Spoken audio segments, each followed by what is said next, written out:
Hey guys, welcome to The Grey Escape and part 2 of the record-breaking interview with frontier consciousness author and explorer Anthony Peake. Part 1 of this epic 3-hour interview, the longest for both Anthony and myself, posted last week, and the feedback has been phenomenal, so thank you guys for all the great comments.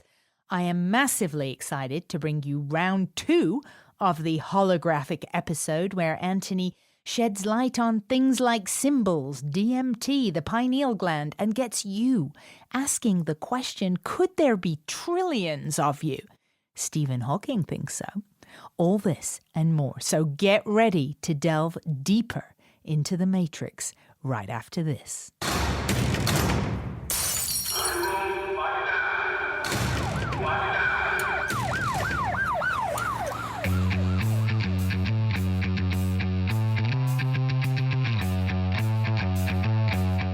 Okay, I'm going to assume that you have heard part 1 and that your mind has since recovered from being officially blown and now you're back for more. If you didn't hear part 1 of this episode already, I definitely highly recommend you check it out because you'll hear a very important part of why I invited Anthony to be on this show in the first place, which was to quiz him about my own extraordinary experience in 2012. Now, in this episode, if you hear a light tapping sometimes in the audio, it is not an alien Morse code trying to communicate with you. It is the sound of British central heating, which is one step up from a matchstick. So don't get your conspiracy on if you hear what does actually sound like alien Morse code. Right, now we are diving in. Right where we left off last week with Anthony speaking about children with autism and what else they might be able to be or do. Let's hear what the brilliant mind of author, speaker, researcher Anthony Peake has to say.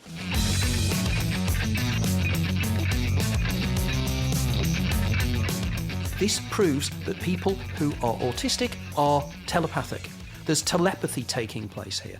I have evidence of people. I worked for a period of time last year with a charity that deals with children who are autistic and have epilepsy. I used to speak to the people who worked with these children. The amount of times they said, of course they're telepathic, it happens all the time. There are no clocks in the houses, but the kids know when the food should be to the minute. And because they're autistic, a lot of them are very, very particular when things should happen. And if they don't happen to the minute, they get hysterical. Right. But there's no clocks. But they know, and they said we'd watch to the minute, and we'd watch till the second got to 5 o'clock. And then at 2 seconds past 5, they're going... Yeah. There are many, many examples, and I give many examples, because these are all to do with what I call the Bergsonian spectrum.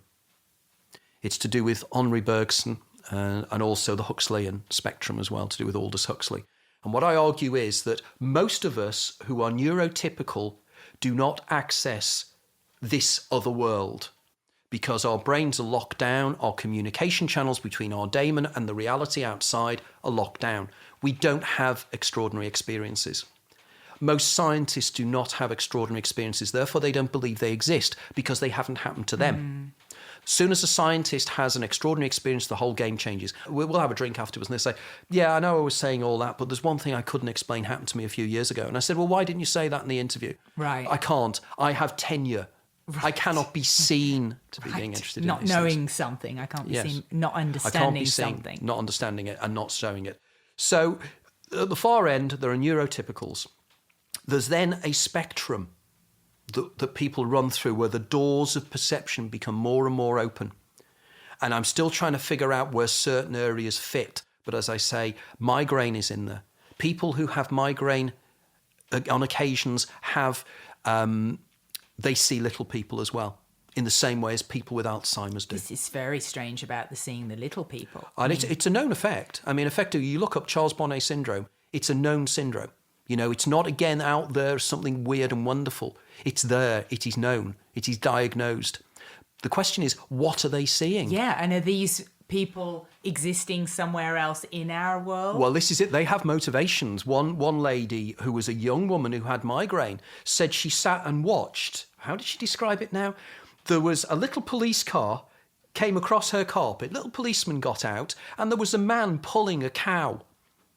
And the policeman went over and had an argument with the man pulling the cow. And then he continued walking across the carpet. And she said they were all about 6 inches high. And she watched this happen. You know, and these beings will speak to you sometimes. They'll acknowledge you. Now, my argument is this is what happens in dimethyltryptamine. Because when people have DMT trips, if you read the research of Rick Strassman, who was the guy who had a grant from the American government to do research in DMT at the University of Arizona, I think it was Arizona, New Mexico, University of New Mexico in the early 1990s. He had people who volunteered to take DMT. I bet. And they took it, and he reported. And guess what they saw? They saw greys. They saw aliens. Wow. They felt they were being abducted. They ended up having experiments done on them in exactly the same way as Whitley Strieber describes it. These are things that are a continuum. These are things that are consistent. And I believe that the DMT in the brain of people with Alzheimer's and everything else is what's facilitating these perceptions. They're having DMT trips. I'll guarantee that these migrainers and other individuals that see these things on migraine states are actually having mini DMT trips. I mean, after when I started to tell people about my experience, a lot of people naturally said to me, oh my gosh, did you take LSD, mushrooms or something? And I haven't taken drugs like this, but now I have an interest too, because I'm so curious to see if there's a correlation with what was happening in my brain, and that effect can be achieved with magic mushrooms and LSD and stuff. I'm curious, really curious, if I would see the same thing again, or if it would be a different experience. I have the impression from my research, and again, if anybody's interested, if you go on to something called Breaking Convention, I did a presentation at the University of Greenwich last summer, and this is proven to be, I mean, they've been doing this for years. They've done about 6 of them, I think. Mine's only been uploaded, the video of my presentation's only been uploaded since September, and it's already the second most popular, most liked presentation they've ever had, and I think it's the 5th most watched they've ever had. And in this, I discuss about DMT, hallucinations, how they can be linked, how there is evidence that it's the pineal gland. I mean, for instance, one of the things that many of your listeners may have experienced in the past, particularly people who do deep meditative states, particularly people who do yoga and various other sorts. There's a particular sort of yoga that particularly instigates this. It's something where they taste something called the nectar of transcendence. It's a taste in the back of the throat. Now, the Indians have a technique they use called Kakara Mudra. And Kakara Mudra is where you place your tongue at the back of your throat to taste this nectar. Okay? Wow. Which apparently happens in altered states of consciousness. I know what's happening here. At the 49th day of gestation, the pineal gland and the pituitary gland are placed at the back of the throat. Okay, so as the embryo grows, they're at the back of the throat. 49th day of gestation, if you look up Buddhist techniques, Buddhist belief systems, it's when the soul enters the body. And it's at this point that the pituitary and pineal body starts to move up from the back of the throat to the centre of the brain. And then they split up into the pineal gland and the pituitary gland. They leave a very, very thin kind of cleft called Rathke's pouch, which for some people connects it at the back of the throat. Now, imagine the scenario that the pineal gland does generate dimethyltryptamine. If the pineal gland does generate dimethyltryptamine, some of it will drip down Rathke's pouch and will end up at the back of the throat. This is the nectar of transcendence. It's also known as soma. And in my book, The Infinite Mind Field, I actually take the reader on a journey from ancient Egypt across to ancient Sumer, up to India and everything else, and along the Silk Road, looking up legends to do with soma, to do with the nectar of transcendence, things about the pineal gland and belief systems. And I believe that all this can be linked. Because, for instance, I believe that the secret of the pineal gland has been known for centuries. It's hidden in plain sight. Do you know the caduceus? Okay? The caduceus is the symbol that doctors have Where you have, yes, with the snakes around it. Yes, I Okay. just forgot it was called that. That is actually taken from the Asclepion, and it is from ancient Greeks. It's called the Staff of Osiris from ancient Egypt, or the Staff of Hermes. If you look at it, it's quite interesting. You have a staff going up the middle, then you have these two snakes going up, and the two snakes' heads come at the top, and there then are two wings and a circle. The thing up the middle is the spinal cord. The two snakes are two things called the Ida and the Pingala. It's to do with Kundalini awakenings. Okay, and the Ida and Pingala go up to the top, and the two wings are the hemispheres of the brain. What's the circle in the middle? It's the pineal gland. When people have these kind of awakenings, when they have Kundalini awakenings, there is this electric shock that goes up from the base of the spine to the center of the brain and then explodes. That is DMT running up the spine. What's the symbol of the snakes? The symbol of the snakes is going back to what I was saying about the legends of ayahuasca. What do people see? They see snakes. The snakes are symbols of DNA. It's the double helix. Right. It's again DNA talking to us. Now, if you look at symbolism from ancient belief systems, from the mystic traditions, what do you find? They have the caduceus. What do you see in Masonic symbolism? You find Masonic signs in buildings. I've found them all over New York. What do they have? They have the snakes. You'll love this. I think you'll love this. On one of my post-it note adventures between 3 and 4 a.m., the information that came to me, and this sounds so hardcore conspiracy, and again comes from no frame of research I had anything to do with, but I wrote it down. This just came to me and I wrote it down. 3 in the morning. The alphabet is based on ancient symbols that are more powerful than we could ever realize, and they are used for good and also for bad. And then I think I wrote a little bit more about that, but that was the core of it. And right at this same time, right after the experience, symbols were jumping out at me everywhere, and in particular on the backs of cars when I was driving, and I would see all of the car symbols were jumping out at me, almost invasively. I felt like I wanted to look away from them, these ovals, and the way car symbols, when you look at them, they're pretty clever symbols. And I saw, is it Michael Tazarian? Yes. Who does speeches, and I found him, and he said that these link to just what you were saying, that we have some sort of ancestral, ancient association with these symbols, and they can be used to give us messages that we may not want to receive, to sell us things, for example, in commerce, i.e. car logos. And when I was watching television, because right after the Oscars was coming on, this is a really strange one, and maybe hark to your experience when you saw the outer space and the planet. In graphics, in commercials, visual graphics use a lot of galaxy-looking effects. It's done in Adobe After Effects. There's a lot of little starscapes bursting up on fonts. And the Oscars was on, and every time they brought up a graphic, it had these little whooshes of galaxy. And I had these powerful feelings hitting me every time I would see these little galaxies going up on TV and in commercials. I remember some phone ad, and I think it was Samsung, and there was some sort of outer space looking galaxy graphic going on. And I felt this deep connection, like you would if you were going home. It was that deep. It was a feeling of home and recognition. But it made me angry because somehow I felt they're trying to sell me a phone by tapping into something so deep that I don't even understand. Why am I looking at outer space and feeling a kinship, a deep sense of home, a pining? I felt a pining. Well, Philip K. Dick would argue that you're a starseed, and he argued in his book that or in his exegesis, that there were certain elements of the things he saw which made him believe that he had come from somewhere else.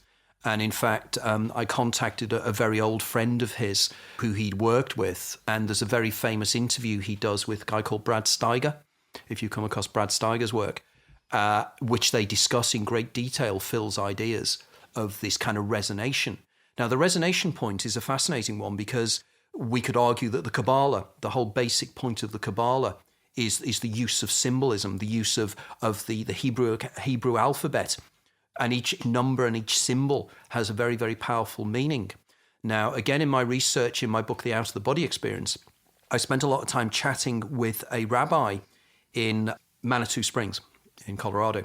And this rabbi was telling me he's a fascinating guy because he's worked with Rick Strassman. He's very, very interested in DMT. And his work goes on about how you can find DMT and snake symbolism within the Kabbalah. It's hidden within the texts themselves. It's a guy called Joel Baxt. Again, somebody I strongly advise you link in with. He's a fascinating guy. He's a fount of knowledge. And he's taking some very, very interesting angles on symbolism. For instance, Joel points out the way in which in the Bible, the place where, you know, Jacob's ladder, where Jacob has this thing of seeing things going up to heaven. In Aramaic, the place that took place is called pineal. Oh, wow. And again, you know, this is intriguing stuff. You know, what's the angle here? And he argues that the pineal gland, again, it was part of the Moses and the burning bush, the symbolism, because of course it's all symbolism. But then again, you start to then look into ancient Egyptian belief systems and sacred geometry. And another associate of mine pointed this out to me, which is in another of my books, is the actual symbolism of the word pyramid. It's Greek, pyramidus, fire in the middle. The pineal gland is the fire in the middle of the brain. Again, if you actually look at the design of the Great Pyramid and you look at the sacred geometry of how they symbolize into the bodies, the pineal gland is standing out. It is so obvious.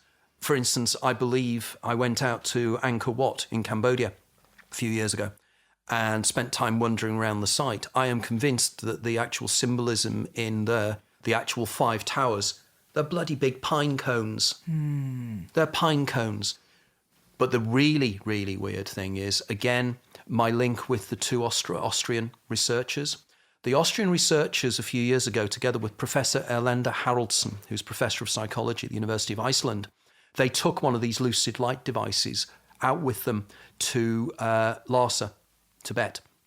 And while they were in Tibet, they tested some monks of the Bon tradition. Now, I don't know if you know about the Bon tradition. The Bon tradition is the original shamanic belief system of the Tibetan plateau. And when Buddhism came up from the plains of India, being a very syncretic religion, very much a religion that takes in ideas, they incorporated the Bon tradition, the shamanic tradition, in with the Buddhist tradition. The Buddhists then incorporated the Bon tradition into Tibetan Buddhism, and it meant that Tibetan Buddhism was slightly different to other areas of Buddhism because there's this whole shamanic tradition. And what the Austrians did was that they tested the lucid light device with these guys because they wanted to know, because these guys had spent many, many years training as Buddhist monks. So here was an opportunity to see whether the lucid light device could stimulate anything in those.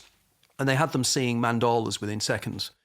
And the Buddhist monks reacted by saying this was the most amazing experience ever. And they were really quite worried that people could instantaneously get these effects when it would take years of training to get similar effects training yourself. Yeah. Now, the interesting thing about the side of the story was that the next day they were given some of the freedom. I don't know if they were in the Patala Palace or whether they were in another palace, I don't know, but they had the freedom of wandering around. And they found a room, and inside the room were these glass cases. And inside the glass cases were these objects. And they discovered that the objects were actually ossified pineal glands of elephants and various other animals that were just kept in glass cases. Wow. And nobody really knew why they were there. They actually asked the question and said, why do you keep these? And they weren't sure. So clearly, again, we have a very ancient tradition here that, again, has the symbol of the pineal gland. But, of course, we have the idea of the pineal gland because, of course, it's the only major singular object in the brain.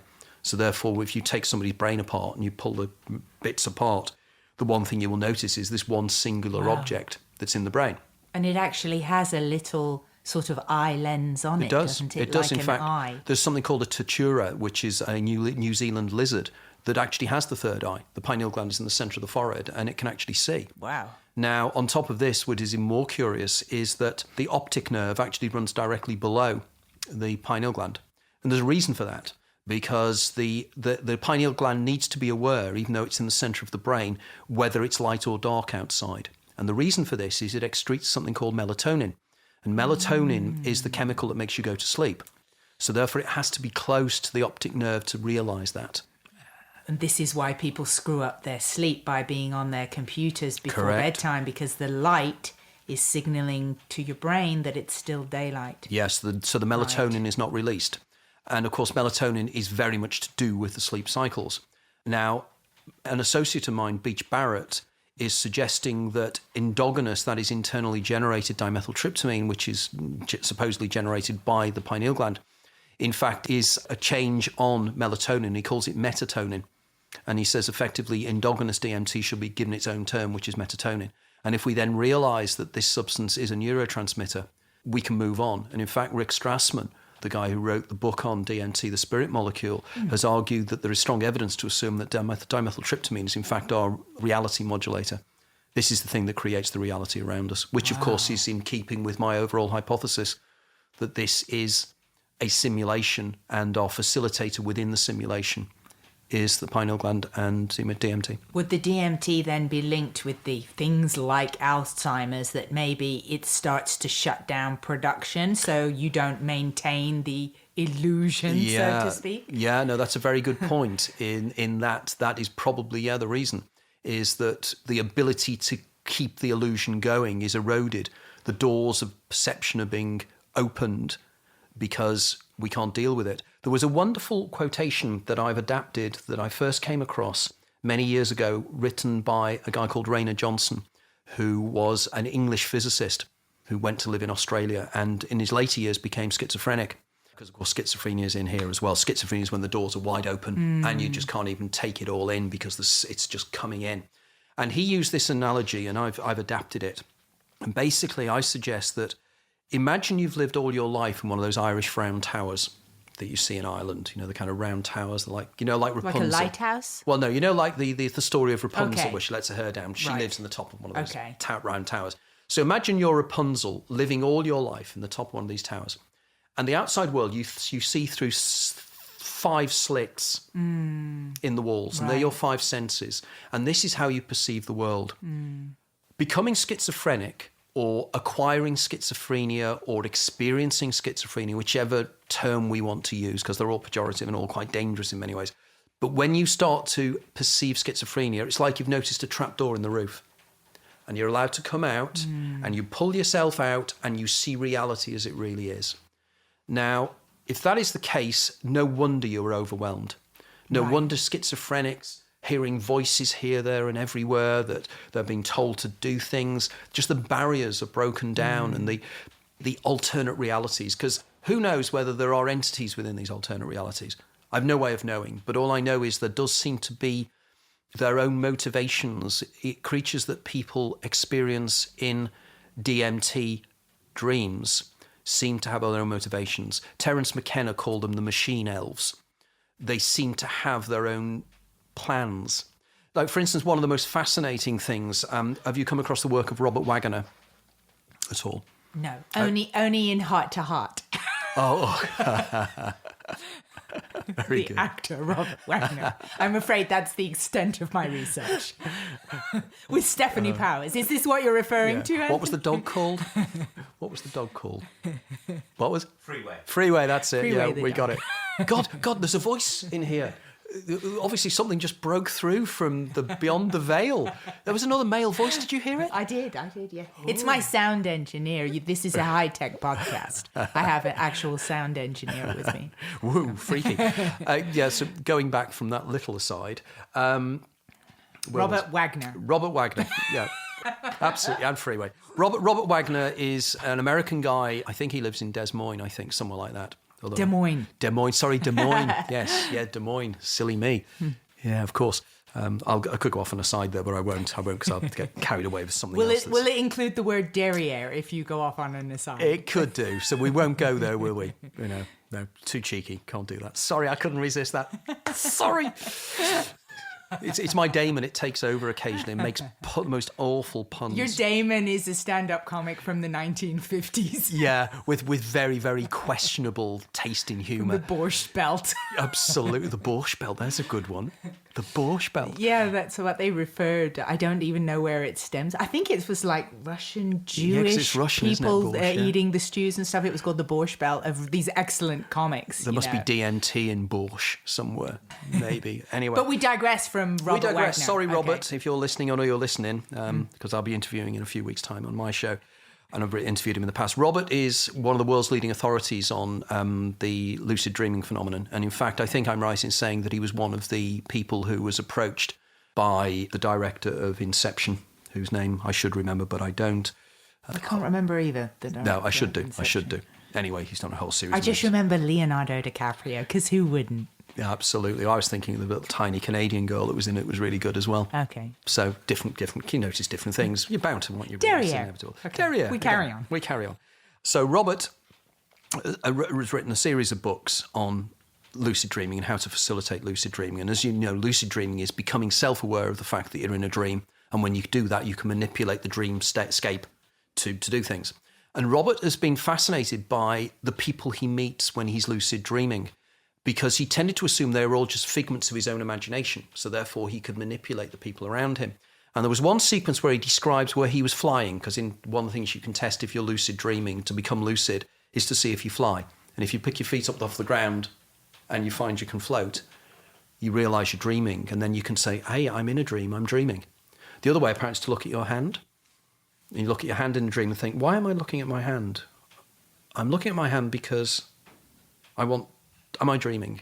That kind of thing. So this shows you are dreaming. Yes. If you look at your hand, if there's something that you need to do in the dream to break you out of the amnesia. Check this out, Anthony.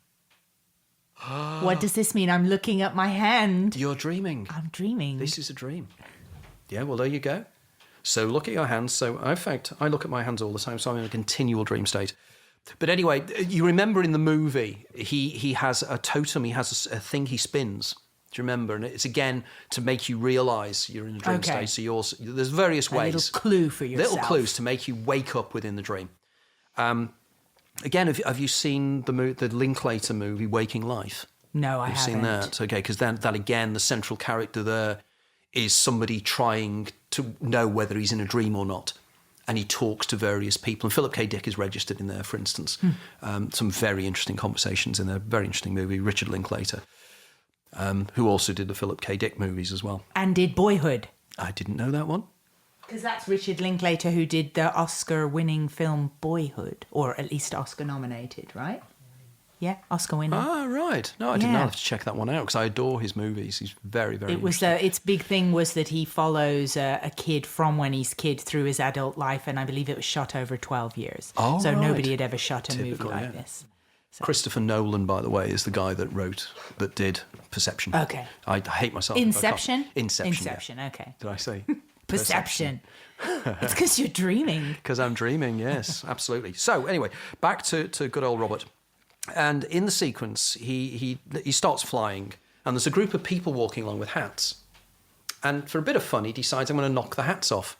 As he's flying along, as he's coming, he's knocking the hats off. Then suddenly one of the people puts his hands up and holds the hat to his head to stop him doing it. And as Robert flies past and he couldn't knock their hat off, he goes, that was weird. That person knew I was going to do that. That wasn't in my dream plan. That showed sentience.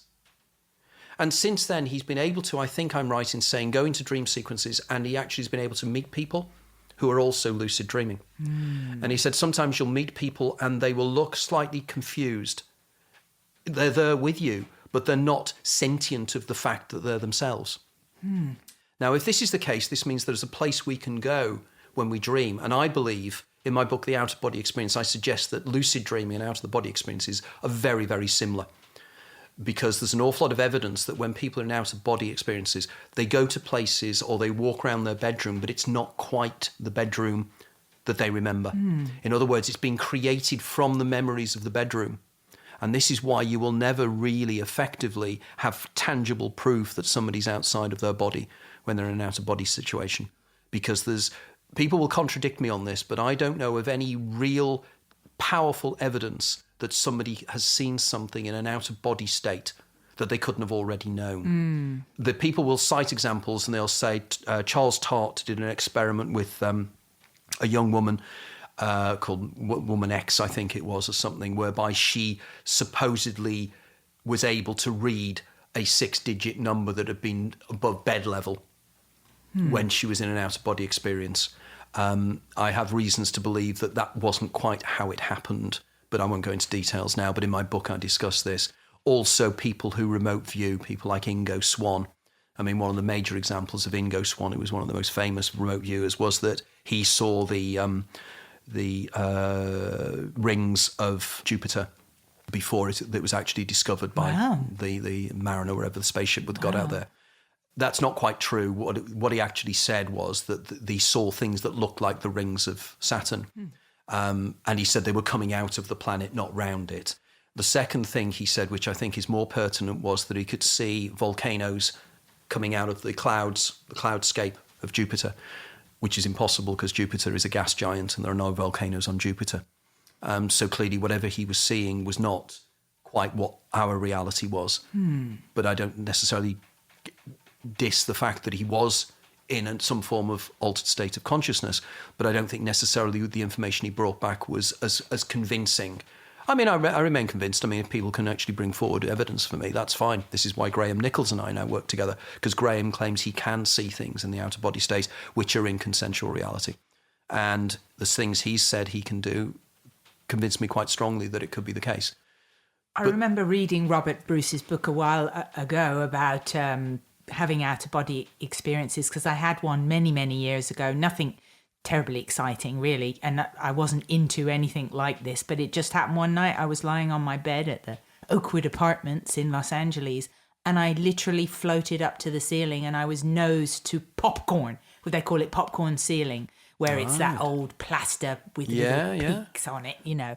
And my face was right in front of the popcorn ceiling, and I didn't have control over myself. Only ever happened the once. And I drifted through the wall, and I was seeing all the back of the wall, this like the studs of the wall and the metal backs of the plug outlets. It was all very messy.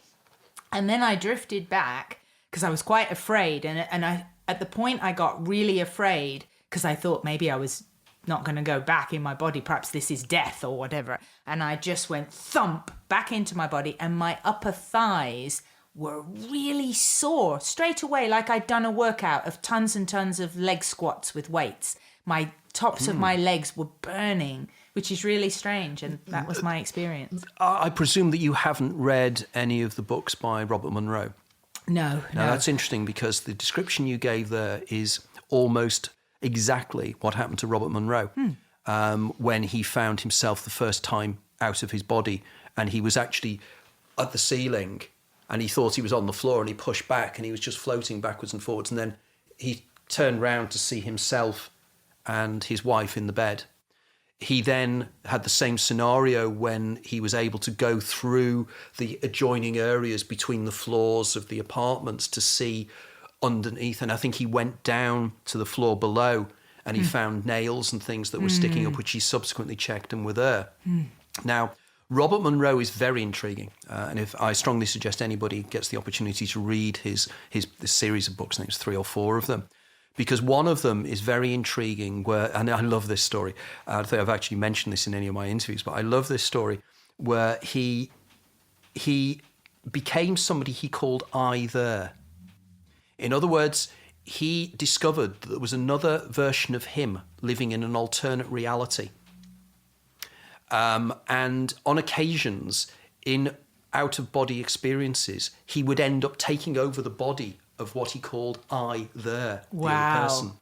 And there was one sequence where he ends up in the body, he's dreaming away, and then suddenly he finds himself in the body of I there.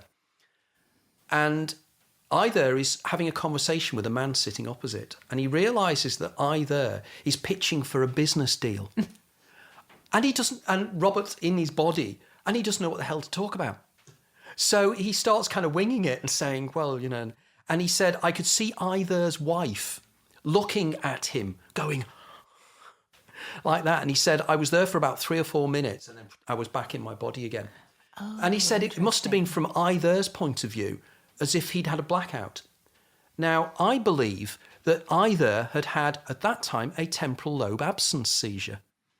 And from either's point of view, he'd had a mini blackout, because you know absence seizures. Absence seizures is when it's a part of temporal lobe epilepsy where they just stop and stare at you for a second and then go like this. Don't we all do that sometimes? Not to the same extent. I mean, I'll give you an example of an absence seizure that I witnessed. Because in my first book, I deal with temporal lobe epilepsy, and I have a lot of temporal lobe epileptics, people who experience temporal lobe epilepsy, who have written to me from around the world. It's known as the diviner's disease. In fact, most shamans are normally temporal lobe epileptics. So it's known for being something quite strange. And this lady from Liverpool contacted me, and we arranged to meet up at a coffee shop in a bookshop called Borders, which I think you have in the States Borders. as well. And this particular coffee shop in Liverpool had a mezzanine floor at the back, and the coffee shop was at the back, and you overlooked the rest of the bookshop, and the entrance was in the front, so you had a view of people coming in and out. And I got talking to her, a lady called Jane Burton, and I got talking to Jane, and Jane said that she'd left her son in the centre of Liverpool, which was about 6 or 7 miles away, and she said, I'll be getting the train back in to meet him later, because, of course, being an epileptic, she couldn't drive. So she'd met me for coffee and we're talking away, and then suddenly she goes into an absence seizure. Now, an absence seizure is they'll be talking to you and suddenly they'll stop and they'll just stare at you and go like that. You know, within a few seconds, they just stare at you and then shake their head. She went into the absence seizure and I'm looking at her, and suddenly what I can only call her daimon or something manifests in her, and she goes, what is he doing here? And then she shakes her head and comes to. And I was about to say, Jane, you've just had an absence seizure. And I was just about to say this, and she cuts me and she looks over and she goes, what is he doing here? And her son walked through the front door. Oh, wow. And I went, my God, is that not absolute proof positive of my whole hypothesis? Wow. And that stunned me. And But what is that that's happening there? She somehow saw the future when saw she the future. disappeared, so she was a little bit of ahead of little her ahead of the body time, that was in front of you. As we discussed before, you know, the kind of the, right, the this buffering. lapse. She this was buffering, ahead of the lapse.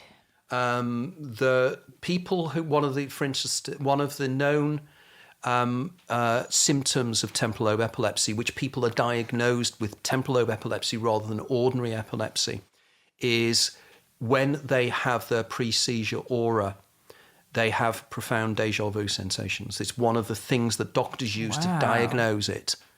I know one lady, she said that she had, in her aura state, she had déjà vu sensations to kill for. She said she knew what was going to be happening for about 30 seconds in front of time. I had another lad who will remain nameless, but he's probably listen, or he will listen into this. So I won't name him at all because he's a postgraduate student doing a postgraduate course in science. Hey, Tim. Kidding. Hi, Tim. How are you doing, mate? How did you know his name was Tim? And he contacted me because he has a tumour on his pineal gland. And again, he said he has déjà vu sensations where he knows what's going to happen for the next 2 or 3 minutes. So I said to him, if you know that, why can't you prove it? Just turn round to somebody and say, I know what you're going to say next. And you know what he said? He said, that would never work. Think about it. They'd change what they were going to say. He said they would change what they'd say. Course. And he said, I would have split the universe into another universe. Now, this guy's a physicist, so knows fully about what's called Everett's many worlds interpretation of particle physics, which, again, we haven't really touched upon. We touched upon particle physics in the earlier stage. But in 1957, a guy called Hugh Everett III wrote his PhD thesis trying to explain an alternate explanation of the Schrodinger's cat thought experiment. And in Schrodinger's cat experiment, the idea is that, you know, I said that subatomic particles, until they're observed, they don't exist. They are a statistical chance. They're a wave of possibilities. So in which case, if there is no observer, and you put a cat, say you put a cat in a box and there's no other observer, and inside the box there is a device that will measure whether a subatomic particle in any given period of time, say in a half an hour period of time, you know that one subatomic particle will or will not decay. Okay, and if it decays, there'll be a little signal sent to a little hammer that will break a cyanide of gas, a phial full of gas, will break the gas and release the gas and kill the cat. And you know that in the next half an hour that will happen, okay? You put the cat in the box and you seal it for half an hour. So at any time during that half an hour period, the subatomic particle could collapse or not. But if it's in a superposition state where it is nothing, it doesn't. So in which case, until you open the box, the cat is both alive and dead at the same time within the box. We don't take the fact that the cat could be the observer, in which case that would be different. Is this a real experiment that the guy put his cat in a box? No, it's just a theory, right? It's called a Gedanken experiment. Okay. Although when I first pitched my book to a publisher many years ago, and I put this in there, the actual person that reviewed the book for the publisher said this guy is suggesting we torture cats. Right, I was going to say. And I had to go back and say, no. What a horrible experiment. No, Schrodinger's cat is a thought experiment. Okay. In fact, a guy called Max Tegmark has extrapolated it to call the quantum suicide experiment. And again, you look this up, he actually proves by using this hypothesis that we're all immortal. And this is one of the world's leading quantum physicists. I think he's a quantum physicist at Princeton called Max Tegmark. Again, guys, just look it up on the web. Quantum suicide experiment, Max Tegmark, to make sure you don't really, I'm talking absolute rubbish. Okay, so the thing is that Hugh Everett III said there is an alternative to this. When the box is opened, one scientist sees a dead cat and one scientist sees a live cat, which means that both possibilities exist and the universe splits at that point. So there are two scientists. From this, a whole new theory of physics came out called the many worlds interpretation, which means that effectively the wave function isn't collapsed because every potential is fulfilled to every observer. We've just split at that point. You've just split at that point. People are perceiving different wave or particle. It's now two worlds, not one. Yeah, two worlds that accommodate both. Now, people like Stephen Hawking are the people that believe in the many worlds interpretation. So if the many worlds interpretation is correct, that means there are trillions and trillions and trillions and trillions and trillions of universes in which each universe, every outcome of every action is fulfilled. Right. Now, if you think about this, what does this remind you of? If you play a computer simulation game, what is on the CD-ROM? Everything. Everything that can possibly happen, which is now back to the computer simulation idea. Right. So suddenly, my hypothesis that you can live your life again and again suddenly becomes interesting. Right. Because it means that you can fulfill every possible alternative of every action in your life within the game. And I argue in my cheating the ferryman hypothesis, which we haven't really touched upon, I argue in the final split second of your life, that's exactly what you do. You live it all again. You live it all again, only this time you can change it. And you can change it because your daimon will say, don't do this today. I mean, you guys today could have decided, we don't want to go and listen to that Charles and let's go down to Brighton and have an ice cream. Not that you'd want it in this weather. But then again, you may, But effectively, you could have chosen to do that. Mm-hmm. In which case, there's been many alternate lives that you have lived. In which case, you remember the alternate lives where you didn't fulfill this part of your career, where you didn't come and speak to me today. But there are other lives when you did. In which case, there might be a life where you will remember the future, alternate future of the things I've said today. So you'll still have those things that you thought about in your theophany or whatever we want to call it, which you would never understand. Why did I ever come up with those ideas? Because a version of Natalie did come up with those ideas in another alternate universe, which is backfed to you here. Because like the springs of a tree, the trunk has all the leaves and all the branches in it. Right. But you then choose, but effectively at this level here, you have subliminal memory of all these things. So in which case, all alternatives of your lives can be lived. So you could die at age 10, 15, 20, 30, and you probably did. But your daimon helped you survive. Right. You fulfill all the areas of your life. I have a tidbit to support this. Okay. Again, after the experience when for quite a period of a few months, pretty astounding stuff just was happening on a repeated basis until I left Malibu, basically, and went to the UK, and there was a bit of a shutdown that happened. Leave Malibu. It's very alcoholic. It was very pure the way I was living. We were talking juicing and avocados and stuff. Wrong kind of Malibu, the English drink. Yeah. It would be different, I guess, if I was surrounded by my British relatives, for example, would be different. But yeah. So I'm in Malibu and, by the beach, going to go for a walk. And one morning, I'm not sick at all. I'm completely well. It's Malibu. It's sunny out. And I go to leave, and this little voice, this powerful, real strong intuition goes, take a tissue. And I question it. I'm like, literally in my head, I'm like, are you kidding me? Like, my nose is not going to run. You know, I'm very, very healthy. But I go back because it's powerful intuition. Go take a tissue, put it in my pocket. I go for the walk down the beach. And this is very remote, and you don't really see a lot of people. It's pretty remote. It's all private houses. So unless they're at home in the day, you don't see people. And I walk for about an hour, and I stumble upon a photo shoot happening. And I recognize the guy that's organizing the photo shoot. I'd met him very briefly through a mutual friend, and his name was Rodney. And we bump in, hey, how are you? And his girlfriend is the model. And we're talking, and during talking, as was starting to happen at this point, my experience percolates up because it's really dominating my life. So he's saying how receptive he was, and he believes in much more than what we're aware of. The girlfriend turns around and she goes, I'm really sorry. Does anybody have a tissue? And I get out my tissue and give it to the girl with just this sense of, there you go. That's why I needed the tissue. That is what myself and my group is a demonic joke. It's the daemon just slightly giving you a nudge. It's like synchronicities.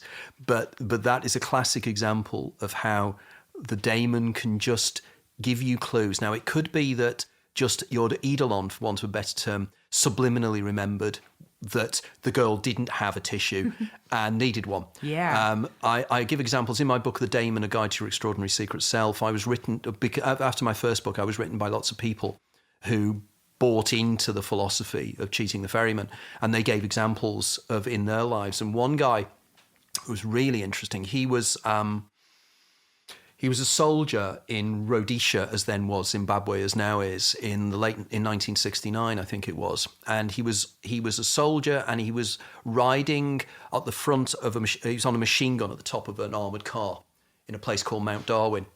And they'd gone up to take supplies to a base, and they were driving back.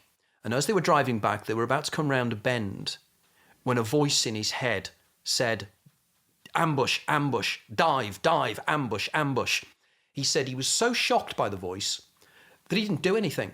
The next thing, he felt himself being pushed out of the where he was seating, and he fell into the camouflage webbing at the side as a machine gun ripped right across where he was sitting. And as he said to me, he would have been hit in the throat, the chest, and the groin.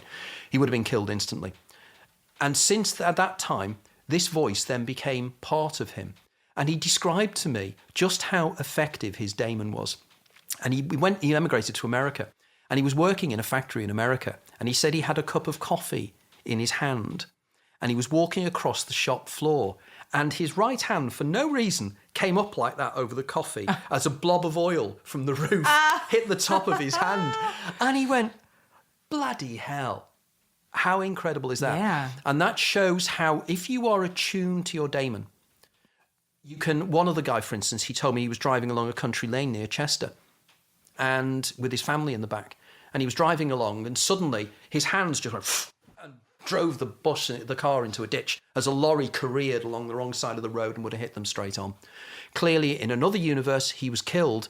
At that point, like in a computer game, bang, new universe is rendered, and a new, fresh universe. And the interesting thing is, with those circumstances, your daemon doesn't know what's going to happen anymore, because you're in a new universe. And your daemon, just like your game player, when you make a decision at the point where you last played the game, everything is new to you as the game player as it is for the sprite on the screen. So the daemon is still there with you, but the daemon is just as confused. And I think this is why the phenomenon déjà vu decreases with age. The younger you are, the more déjà vu circumstances you have. And this is because subliminally, you or your daemon remember that you've done it before. As you get older, the actual mutations, evolutions of your life where you start getting into new areas mean that your daemon and your subliminal memory don't remember what's happening next either. So you can't predict in the same way.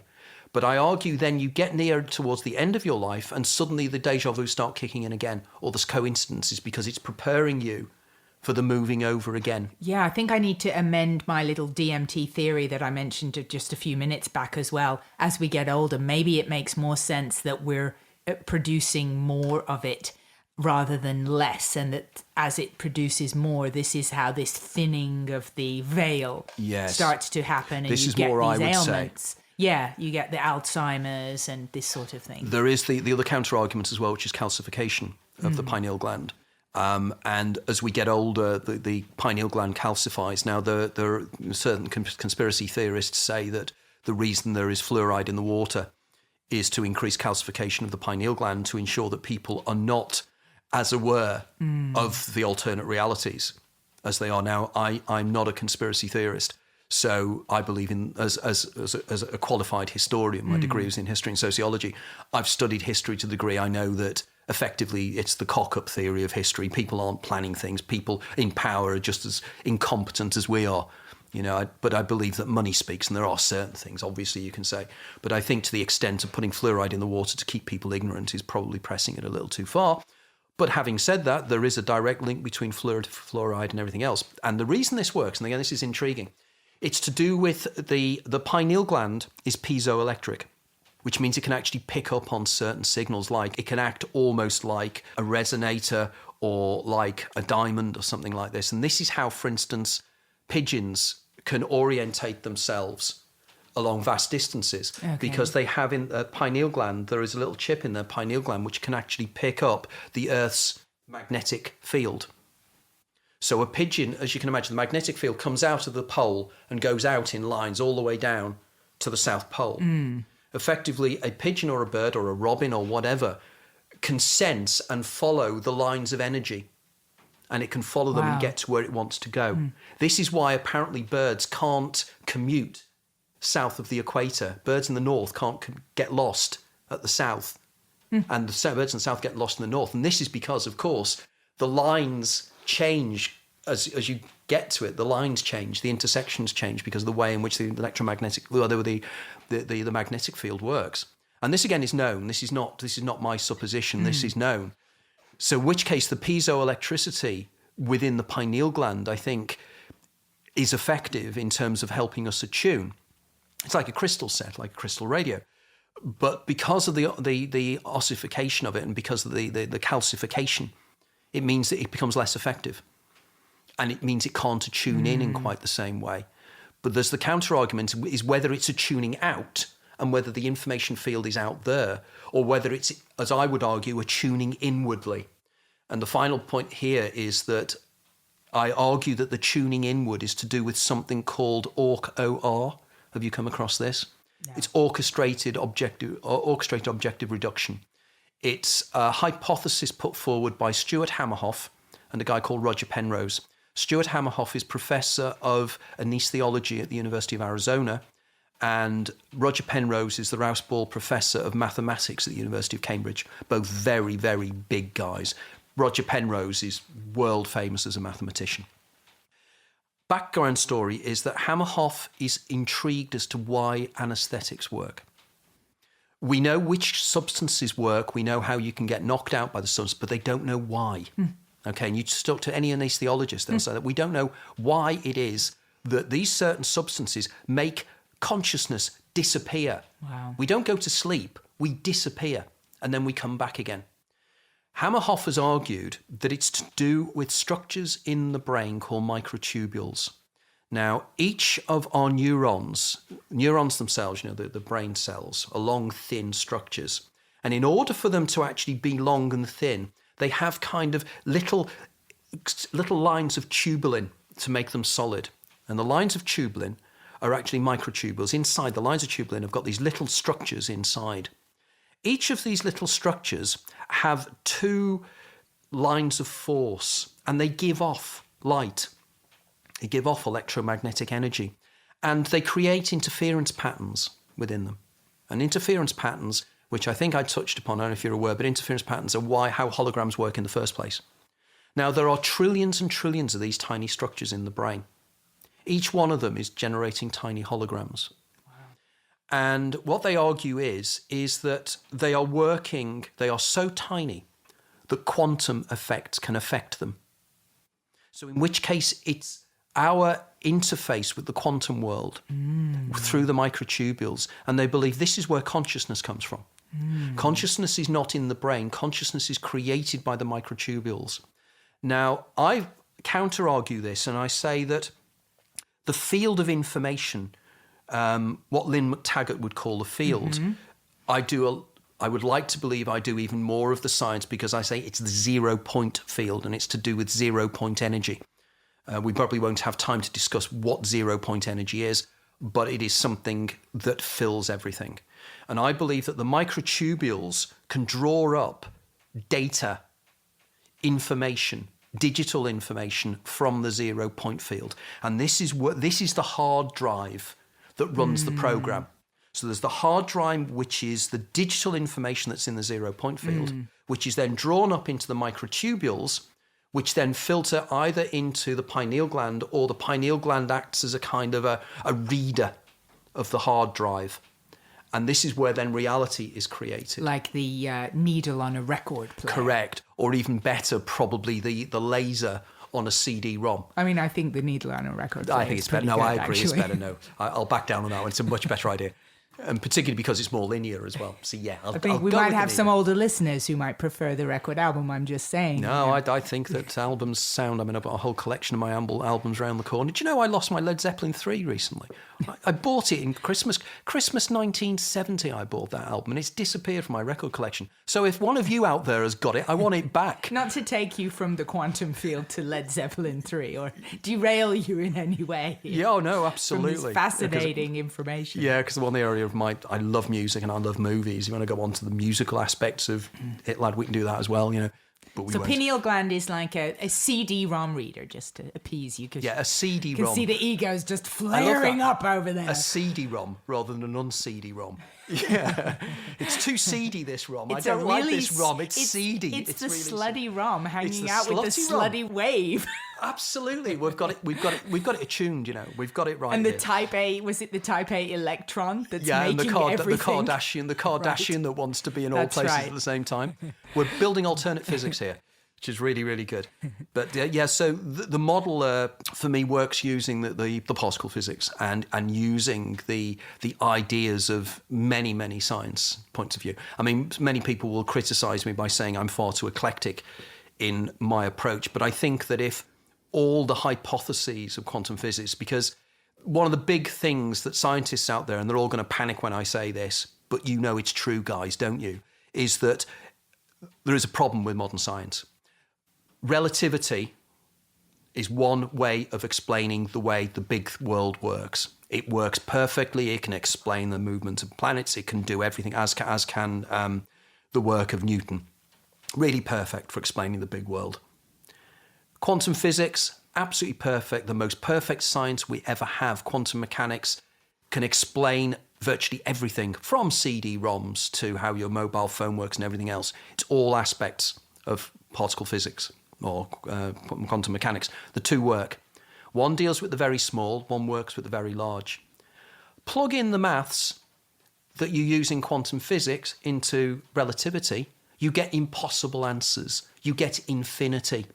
The two do not work together at all.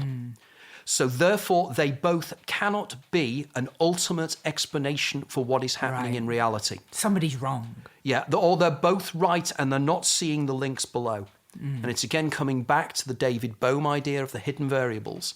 The answers lie at a deeper level of reality, but because our present scientific paradigm is so preoccupied with material reductionism and the idea that by taking things apart we can explain them, it falls foul. Okay, I can take a motorbike apart and I can find out how a motorbike works. I won't find speed. And this is exactly why they believe with the brain. They believe by taking the brain apart and understanding all the neurochemicals and the way everything works together, we'll explain how the brain creates consciousness. They haven't got a clue how the brain creates consciousness. They're not even at first base on this. It's what David Chalmers, an Australian philosopher, calls the hard problem of science. And it's because we're looking for the wrong things. And it's because an awful lot of materialist reductionist scientists deny that consciousness even exists. We are fooling ourselves into believing we are self-referential creatures. Yet every single human being on the planet, every second of their life, knows that is utter bilge. But because science has got us in at this kind of worldview, they won't break out, and they can't break out. There are even people called eliminative materialists who believe, people like Daniel Dennett, like Patricia Churchland. These are people that believe there is nothing going on in your head at all. You are being fooled into thinking you're conscious. How on earth something that is unconscious can be fooled by anything is a mystery to me, because surely to be fooled, you've got to be cogent of the information you're being given in order to be fooled. But they don't seem to make that logical leap. Yeah, that one's a head spinner. It's a head spinner. When you feel conscious. Yes. To think that this is a trick now that I'm conscious. Yeah. It's called the multiple drafts theory, and it was actually put forward by Daniel Dennett in a fantastically wonderful book called Consciousness Explained. And in fact, it was in Consciousness Explained that I came across the cutaneous rabbit, the phi experiment, and all these things about time and the way in which we can see the future. Dan Dennett didn't realise that he gave me an awful lot of information to make me go off on a completely different tangent. But effectively, this is the worldview. And as long as we are strictured by this particular paradigm thinking, I don't know if you know that there is a guy called Thomas Kuhn, came across a hypothesis, I think in 1970, called the paradigm theory of scientific revolutions. And in this, Kuhn argues that science doesn't develop gradually, it develops by revolutions. In other words, there is a belief system that explains everything with few things that don't work. And it's those few things that don't work that are the seeds for the next scientific revolution. For instance, in medieval times, everybody believed in the Aristotelian worldview. You know, that the earth was the center of the universe, everything revolved in perfect circles around the earth, and that objects moved in a certain way. However, there were certain things they could not explain, like they could not explain the retrograde motion of the inner planets. They couldn't explain why it was, if you looked in the sky at certain times of the year, Venus and Mercury would go back on themselves, whereas they should go just straight round. And they go round to a certain point, and then they go backwards. And they couldn't understand why, because if the Earth was the centre of the universe and everything revolves around the Earth, that couldn't happen. So they came up with a theory called epicycles, which they did fantastic calculations that they were kind of going in little circles within the revolutions. And then they had to build other things to explain it. But of course, the solution, as Copernicus came forward, was that the sun is the centre of the solar system and all the planets are revolving round, which means that the Earth is the third planet out. So therefore, as we move around the sun, there will be times when the planets nearer the sun will seem to be going backwards on themselves, because as we go round, it's making it slightly different because we're going faster. So it looks like they'll go backwards on themselves.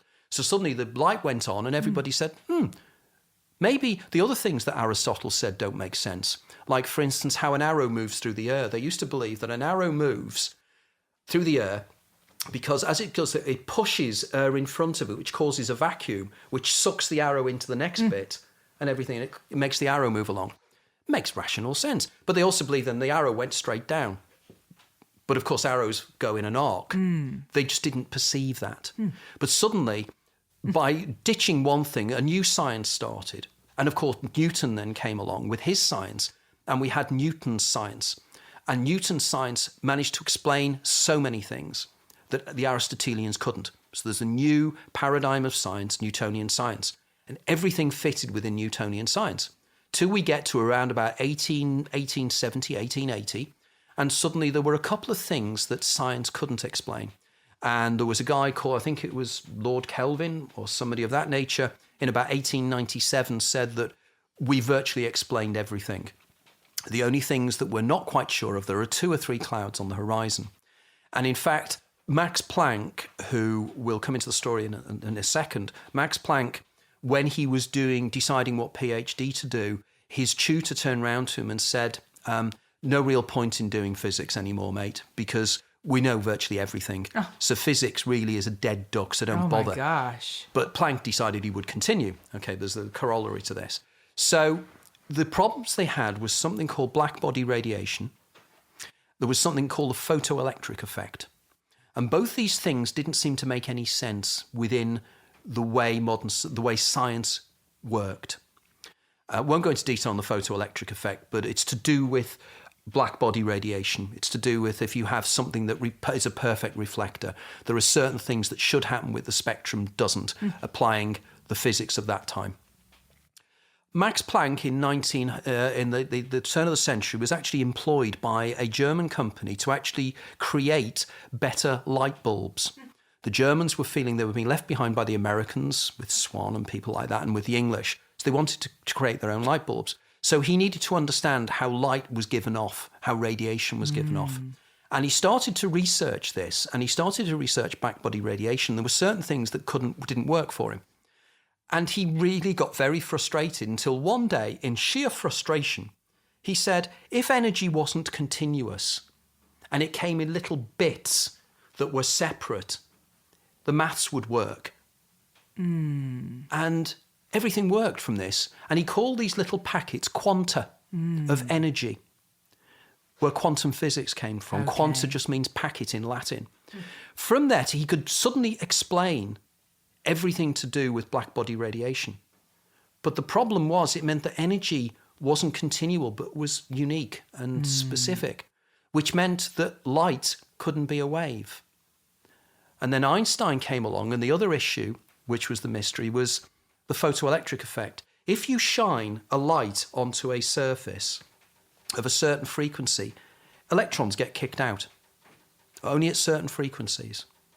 If light was a wave, that wouldn't happen. They'd come out all the time, but they didn't. They just were kicked out.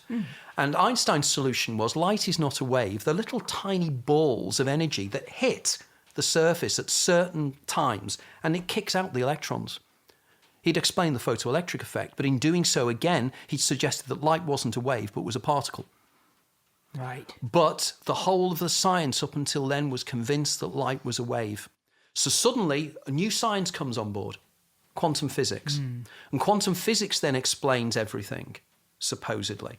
But we're now getting to the point now where there are things in quantum physics that quantum physics cannot explain. Dark matter, dark energy, the fact that 94% of the universe is missing. When you say missing, what do you mean?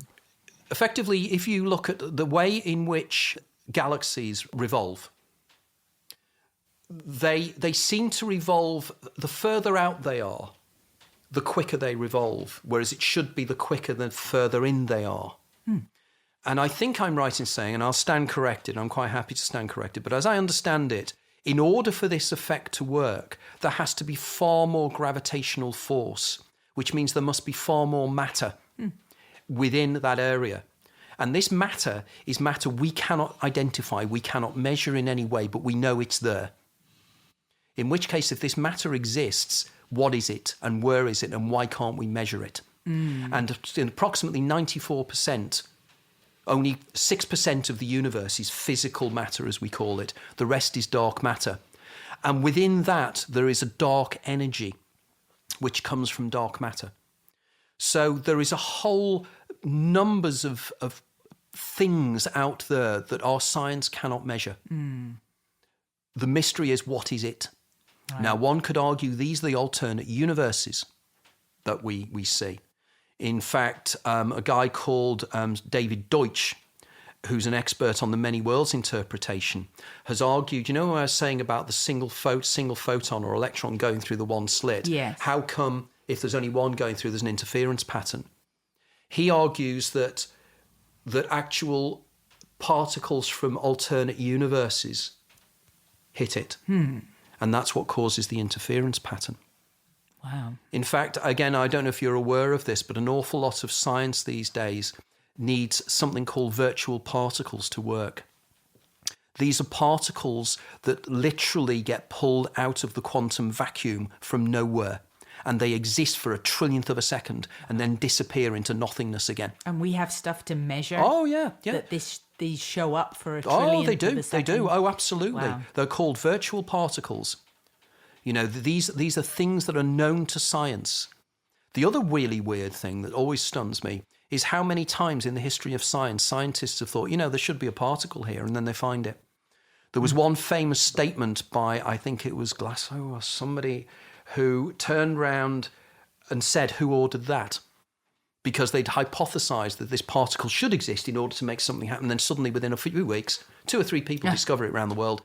It's as if we think about a particle existing and it pops into reality because consciousness has thought about it. Right. And that happens time and time again, which is again showing this link between quantum physics and subatomic particles. Again, Julian Jaynes, I think, again, was it famously said in the 1930s, the more I understand about science, the more I think it's less of a great machine and more of a great thought. And the universe and the way the universe works. Wow. So consciousness is the prime point. It is consciousness that brings reality into effect. It is consciousness that collapses the wave function of a potentiality of a subatomic particle. I mean, for instance, the reason that the sun shines is because of quantum physics. Believe it or not. In what way? Okay. In order for, and in fact, how the universe started, hydrogen is the simplest atom. Hydrogen consists of 1 neutron and 1 electron. Now, a neutron is neutral, an electron is positive. Okay? And there you've got this little thing spinning round. If hydrogen, and at the start of the universe, there was only hydrogen. So for hydrogen to become more complex a substance, it has to join with other hydrogen atoms to create new objects. But it can't, because the electron is negative, and so are the electrons of other hydrogen atoms. Now, if you remember, if you take a magnet and you took the 2 negative sides of a magnet, however hard you try, you can't make them go together. Right. And it's the same force that's inside an electron, which means that the electrons will never, ever get together because they'll keep repulsing each other. And the only way they can repulse each other is if something curious happens in terms of the electrons. And what actually happens is that statistically, you know the way I said the act of observation, that an electron can be anywhere, it's a probability wave until it's observed. The idea is that an electron can be anywhere. So statistically, there could be an electron that could be in a slightly different position in space-time where it will allow the 2 electrons to come together. Okay, I didn't explain that terribly well. But going forward then to the way the sun shines by converting hydrogen into helium by nuclear fission. But the same problem arises with hydrogen atoms as to how hydrogen atoms can convert into helium atoms, because the electrons can't get together. And again, what they do is they do something which is called quantum tunneling. Imagine a wall, which is the barrier between the electrical field, that's a barrier between the 2 electrons that are stopping them doing it. Statistically, there is a chance that the very occasional electron, most electrons statistically, when they become physically real, will be this side of the barrier. But there's a trillionth to 1 chance that one might be the other side of the barrier. Just by chance. Billion to 1 chance. Right. Trillion to 1 chance. But there are so many electrons, there could be one the other side of the barrier, and it's the ones the other side of the barrier, which is called quantum tunneling, which then allows the helium, the hydrogen, to actually cause fission to become helium, which makes the sun shine. I didn't explain that very, very well. But again, lots of books will explain this. I'm reading a book at the moment by Jim Al-Khalili and John Joe McFadden. John Joe McFadden is a biologist, and Jim Al-Khalili is a quantum physicist, and they're dealing with the quantum physics of life, and this is one of the things they discuss. So the reason the sun shines is quantum physics. If we didn't have quantum physics, the sun wouldn't shine.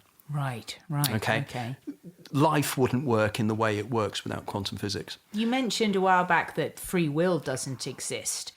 I mean, do you actually think that we don't have free will? Well, no, but if you then extrapolate back and say that every outcome of every decision you can make is already encoded into the field, for want of a better term, you do have free will in the sense you can make choices.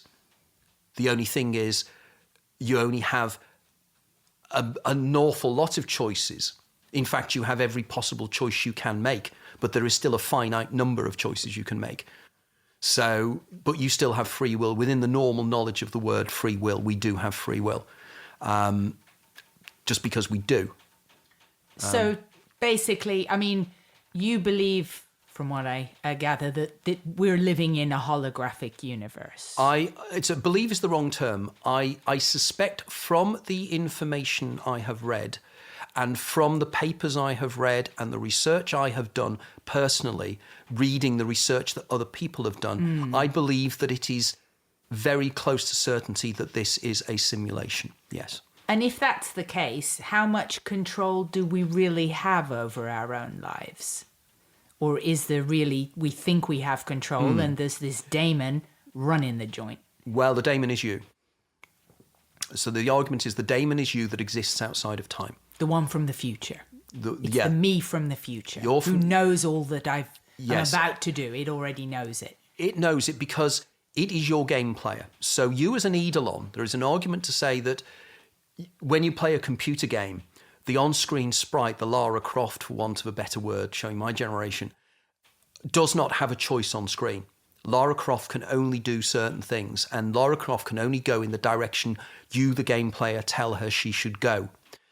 I think in the Groundhog Life scenario, Lara has a degree of independence where she goes where she wants to go, and the game player can only try to advise her which route she shouldn't take by speaking to her in dreams, by giving her inklings that things are wrong, by occasionally, if possible, pushing her out of the seat so that they don't get machine gunned. But it depends on how wide the doors of perception or the doors of communication between the daemon and the eidolon are. Again, many people have suggested to me that it could be a wonderful idea for a management training program to find ways and means whereby you can open the doors of communication to train people to be more a fey with and more listening to their daemon. Wow. And there's something that I could take forward at some time in the future because I'm also a qualified psychometrician. So I sort of do personality testing and everything else on people. In fact, I managed to find a personality test, raw score personality test that Philip K. Dick did in the 1950s, which at the end of my book I do a full psychometric profile of Philip K. Dick. Wow. I wouldn't like to be in the same room as the guy. He was a very, very peculiar character. But effectively, I've been doing this in business for many, many years. I've been doing it for training pilots, cabin crew. I've done it lots of times, team building within companies, the whole kind of thing. But effectively, I believe that there is a way of doing a psychometric profile of your daemon and your eidolon. And the way you can do it is that there is work being done by a guy, I think it's Stephen Schachter, New York psychiatrist. And he has devised a pair of glasses. And they're effectively welder's glasses. And what he's done is they black out the visual field, the periphery visual field of both eyes, which he argues makes the subliminal self go to sleep, the regular self go to sleep, which allows you to then quasi-hypnotize somebody in that state, and you can talk directly to the hidden observer, as Ernest Hilgard called it. Because hypnotists have known for years that if you take people into deep hypnotic states, you find another entity. Wow. This is the daemon, okay?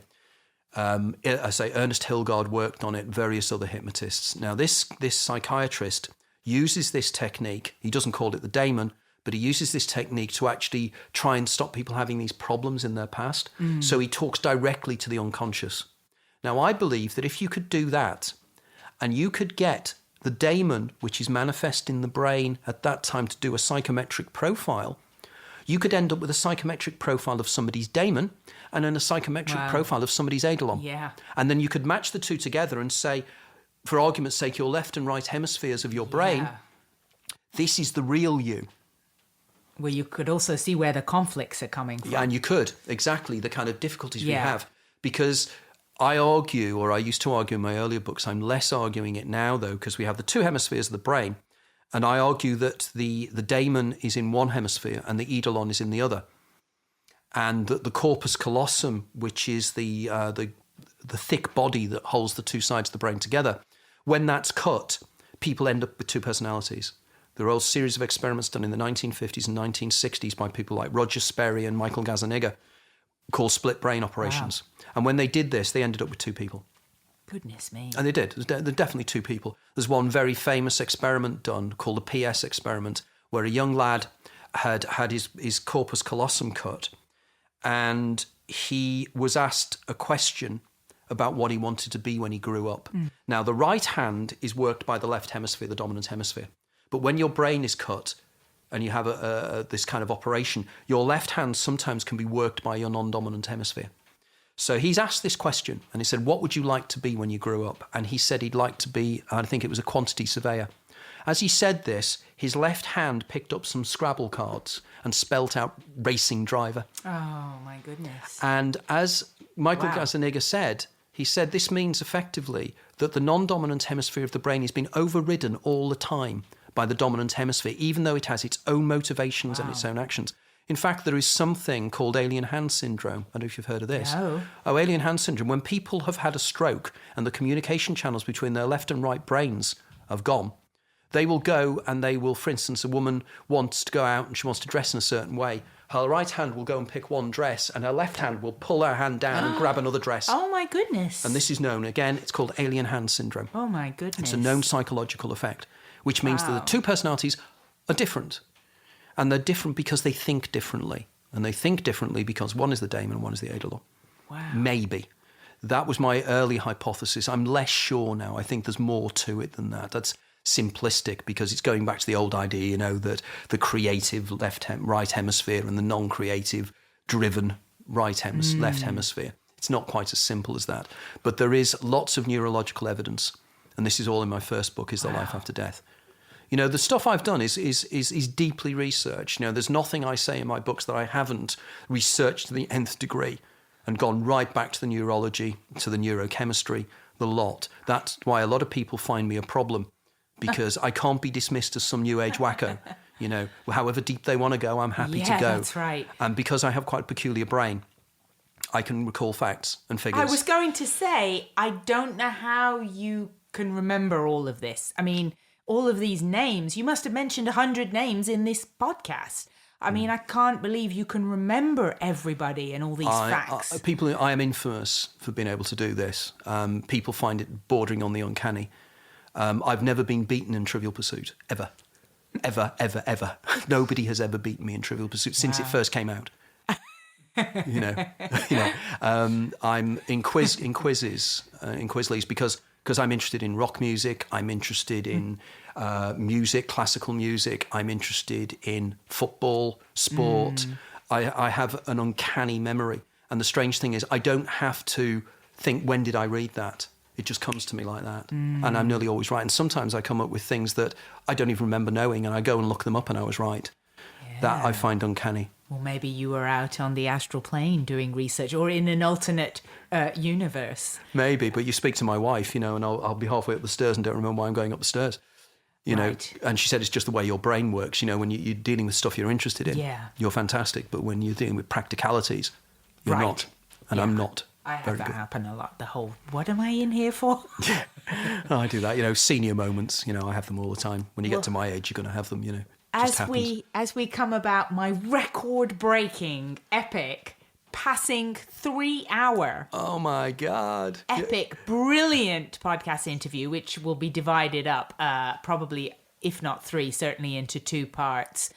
I mean, I feel I should release you into your living life so you can duke it out with your daemon. Absolutely. Well, my wife has been on the phone a couple of times. Are they still there?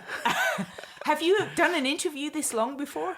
No, the longest one I've ever done was 3 hours, so you're about to break the record. Where I did a 3-hour interview at LBC in London. Exactly 3 hours? It was exactly 3 hours. Aha! 3 hours, 1 minute, 43 seconds. So, folks, this is the longest interview, and I'll put this up on Facebook now. This is the longest interview, and it's the longest interview I've had where I've been able to spin out ideas with somebody who's experienced these things. And that's why I think this interview was so important. And I sensed it was when you contacted me. And I thought, no, this one's going to be a cracker. This one's going to be really important.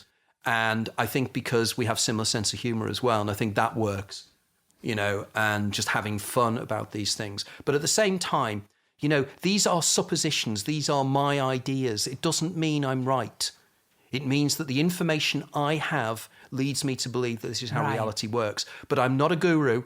and I have no intention of being a guru. Go out and find out yourself. Yeah. Check out the things when you come to my talks or you read my books. I will always give you the references to the documents and to the articles to go back. Make up your own mind. Yeah. And this is why people, when they get involved in my work, get so involved in it, because it's not Anthony Peake. Right. It's a group of people. We call ourselves Itladians, by the way. Itlad is their life after death. It's the initials of my first book. And we have Itladians all over and Itladic ideas. As I was mentioning earlier, there are guys just brought out an album called The Eidolon and the Daimon based upon my ideas. There are painters painting pictures based upon, I'm in the hall, I'll show you in a second. There's a painting that was done by a guy that's been influenced by my work. It's influencing a lot of people, and it's making people go out and do their own thing. Lots of other people are writing books based upon my ideas. It's brilliant. I mean, it's beyond an impressive body of work, the amount of research you've done. It almost confirms my belief in alternate realities, because clearly there are many of you going and doing this research. There must be. And they're all coming and reporting to this person I see in front of me. Yeah, I must be some kind of quantum computer. That's right. They're doing all this work in alternate realities and coming back and feeding me the information. Right. And it drives me. And I don't know quite why I'm so driven. You know, you think, I've got my 62nd birthday coming up in a few weeks' time. And just the idea of doing that at my age, and flying to Australia next week and doing a 3-day event in Australia. I want to get over to the States. I've got 2 or 3 invites in California. But what we're failing is to actually get anybody to finance getting over there. Right. And if this interview can help in any way in terms of getting that done. Yeah. IONS want me to speak. There are various other organisations very, very keen. I need to get over there, because I would imagine that where my work will resonate. My point is, though, I do not do woo-woo, and I change my mind. If I find that something I've said in my books and it's wrong, it's wrong. Right. I don't try to pretend it's right, because that's not what I do. I'm after information. I think one of the major problems with the particular area I write in is there's too many individuals who are keeping things to themselves. There are too many people who have these hypotheses and it's theirs. And that's it. They don't talk to anybody. The amount of writers that I've tried to contact over the years that just don't even respond at all, which I find amazing, because surely we are all here on this earth to try and understand what's going on. That you've got one idea, share it. I always acknowledge my sources. I always acknowledge other writers. And I do, not because I'm a wonderful human being. It's because I respect what they do, and there's nothing special about me. I'm just being fortunate enough to have publishers interested in publishing my books. But I really believe that my ideas are powerful, and they're powerful explanators. But I think I'm too eclectic. I'm involved in so many areas. My books are so wide in their areas. I'm not in one particular area. There's all the guys writing about dimethyltryptamine. There's all the guys writing about near-death experiences. There are all the ideas writing about out-of-the-body experiences, epilepsy, shamanism. They're all got their own areas, where I'm covering them all. I mean, Lynn McTaggart is covering multiple areas as well, because she had the field, and she's also heavily into medicine with her magazine, What Doctors Don't Tell You. Yeah, which is good. Yeah, and, her book, The Bond, which is a whole other theory of how we shouldn't be competing and we're not supposed to be competing. And I feel she has multiple areas very that much she, so. that very she much writes. so. Perhaps not as much as you Yeah, there are certain writers that come to me and I come to them, and we can work very closely together. For instance, as a couple of people I mentioned that you really need to follow up on. I mean, people like... there's a guy called,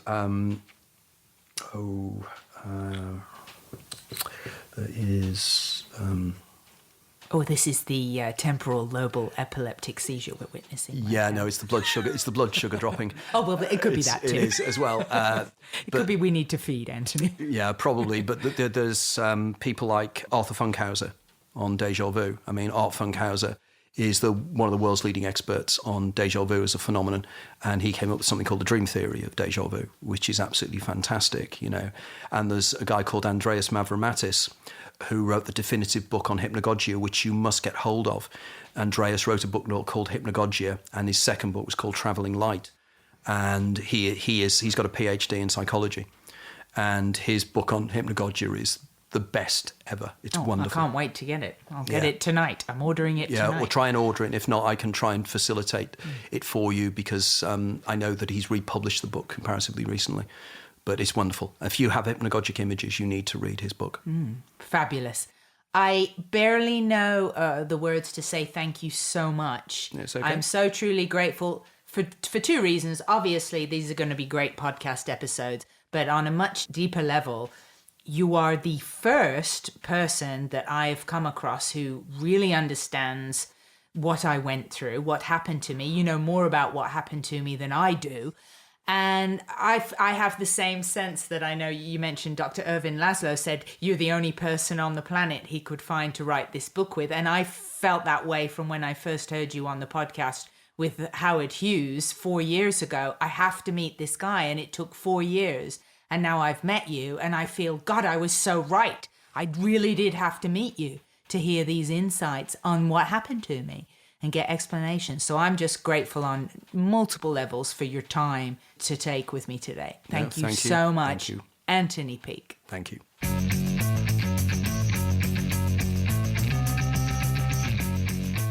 Anthony Peake, seriously awesome, right? As always, links to Anthony's site and more will be posted at thegreyescape.com, as well as the selfie we took, which looks really good and only just a little bit holographic. I mean, Anthony looks really good, but he's a pro and he knows how to not look like you're in a hologram. I mean, you probably have to have the right carbs, the coffee, you've updated your firmware or at least your underwear. Okay, that's enough of that. That's just silly, and this is a very serious episode.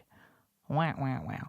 Next week, another amazing guest. I know. How do I do it, right? I stay up all night scouring the web for insanely awesome people to bring to you guys, and I have Tony Neck, an expert in the field of sound healing, founder of the Colour of Sound Institute in the UK. And I have this to say. If you're enjoying this show, first of all, thank you for listening. And second of all, I financially support this show completely myself, and I like very expensive coffee, and this new type of tea is really hard to find. I don't ask for money.